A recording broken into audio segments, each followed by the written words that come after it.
നമസ്കാരം. ഒരു ലോകത്തെ ഏറ്റവും വലിയ ജനാധിപത്യ സംവിധാനമായ രാഷ്ട്രീയ പാർട്ടിയായ ഭാരതീയ ജനതാ പാർട്ടിയുടെ കേരള ഘടകത്തിൽ ഒരു സംസ്ഥാന ഭാരവാഹി തെരഞ്ഞെടുപ്പ് നടക്കുന്നു. എക്സ്പീരിയൻസ് ഉള്ളവരും യുവജനങ്ങളും സ്ത്രീകളും ഒക്കെ തന്നെ കൃത്യമായി പ്രാതിനിധ്യം അവർക്കെല്ലാം കൊടുത്തുകൊണ്ട് ഒരു പാനലിനെ സംസ്ഥാന അധ്യക്ഷൻ തീരുമാനിക്കുന്നു, തെരഞ്ഞെടുക്കുന്നു. എല്ലാവരുടെയും അംഗീകാരത്തോടുകൂടി ഏകകണ്ഠമായി അത് തിരഞ്ഞെടുക്കപ്പെടുന്നു. അവരൊക്കെ തന്നെ അതിൽ എക്സ്പീരിയൻസ് വളരെയധികം അനുഭവ സമ്പത്തുള്ളവരുണ്ട്, യുവ നേതാക്കളുണ്ട്, എല്ലാവരും ഉണ്ട്. അപ്പോഴേക്കും ചില ആളുകൾക്ക് കുത്തിത്തിരിപ്പ് തുടങ്ങി.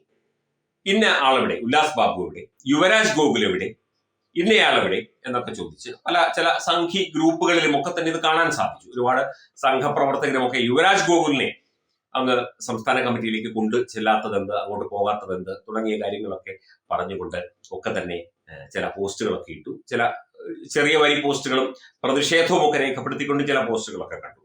എന്തൊക്കെയായാലും യുവരാജ് ഗോകുൽ അനിതര സാധാരണമായ കഴിവും പ്രാപ്തിയും ഒക്കെയുള്ള ഒരു നേതാവ് തന്നെയാണ്. അദ്ദേഹം BJP-യുടെ സംസ്ഥാന വക്താവായിരുന്നു. ഇപ്പോഴും അദ്ദേഹം BJP-ക്ക് വേണ്ടി ചാനൽ ചർച്ചകളിലൊക്കെ തന്നെ പങ്കെടുക്കുന്ന വ്യക്തിയാണ്.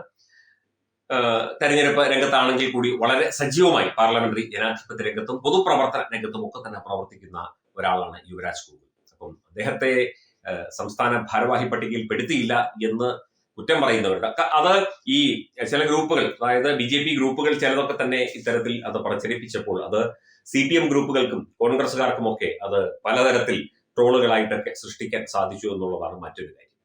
അയ്യോ യുവരാജ് ഗോകുലിനെ തഴഞ്ഞേ എന്ന് പറഞ്ഞ് അവരാണ് കരയുന്നത്. ഇവിടെ BJP-ക്കോ BJP-യുടെ സംസ്ഥാന അധ്യക്ഷനോ മറ്റ് ഭാരവാഹികൾക്കോ എന്തിന് യുവരാജ് ഗോകുലിനോ ഇല്ലാത്ത സങ്കടവും വിഷമവും ഒക്കെയാണ് ഇവിടെ CPM ഗ്രൂപ്പുകൾക്കും അതുപോലെ കോൺഗ്രസ് ഗ്രൂപ്പുകൾക്കും ചുടാപ്പികൾക്കും.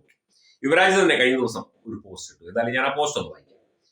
എന്നെ ഇന്നുവരെ ആരെങ്കിലും ഏതെങ്കിലും വലിയ വേദികളിൽ കണ്ടിട്ടുണ്ടോ? എത്ര വലിയ പരിപാടിയിലും എന്റെ സെൽഫികളൊക്കെ ഏതെങ്കിലും ഒരു കോണിൽ നിന്ന് തന്നെ ഉണ്ടാകാറുള്ളൂ. കസേരയ്ക്ക് വേണ്ടി തല്ലുണ്ടാക്കിയ ചരിത്രം ഒന്നും ആർക്കും പറയാനുണ്ടാകില്ല എന്നെനിക്ക് ഉറപ്പാണ്. 2022 വലിയ വിവാദവും വിജയവുമായി മാറിയ ഹിന്ദു സമ്മേളനത്തിന്റെ ജനറൽ കൺവീനർ ആയിരുന്നപ്പോഴും സമാപന ദിവസം ഗവർണർ ശ്രീധരൻപിള്ള സാർ, കേന്ദ്രമന്ത്രി V മുരളിയേട്ടൻ, വത്സേട്ടൻ തുടങ്ങിയവരുണ്ടായിരുന്നു വേദിയിൽ. മാധ്യമങ്ങൾ മുഴുവൻ നിരന്ന് നിന്ന വേദിയിൽ നിങ്ങൾ ആരെങ്കിലും എന്നെ കണ്ടോ? ജനറൽ കൺവീനർ അധ്യക്ഷനാകാം, എന്നിട്ടും മാറി നിന്നിട്ടേ ഉള്ളൂ. അന്നും എന്റെ ഒരു സെൽഫി ഉണ്ടെങ്കിൽ അത് ആൾക്കൂട്ടത്തിന്റെ ഇടയിലേ ഉണ്ടാകൂ എന്ന് യുവരാജ് പറയുന്നു.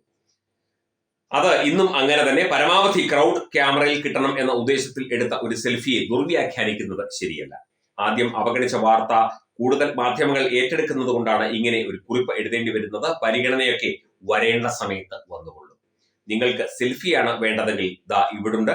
ഭഗവത് പതാക കയ്യിലേന്തിയത് ചെറിയ പ്രായത്തിലാണ്. അത് ഉയർത്തിപ്പിടിച്ചതിന് ഒരുപാട് തല്ലുകൊണ്ടിട്ടുണ്ട്, കൊടുത്തിട്ടുമുണ്ട്, പഠനം വരെ നിർത്തേണ്ടി വന്നിട്ടുണ്ട്. മരിക്കുമ്പോഴും ആ പതാകയിൽ പൊതിഞ്ഞ് ശരീരം തീയെടുക്കൂ, ഒരതൃപ്തിയുമില്ല. ശ്രീ പത്മനാഭ ജയം എന്ന് പറഞ്ഞുകൊണ്ട് ഒരു BJP സംസ്ഥാന കമ്മിറ്റി ഓഫീസിൽ നിന്നുകൊണ്ട് ഒരു സെൽഫിയും അദ്ദേഹം ഇട്ടിരിക്കുന്നു. കൂടുതലൊന്നും വിശദീകരിക്കണ്ടല്ലോ.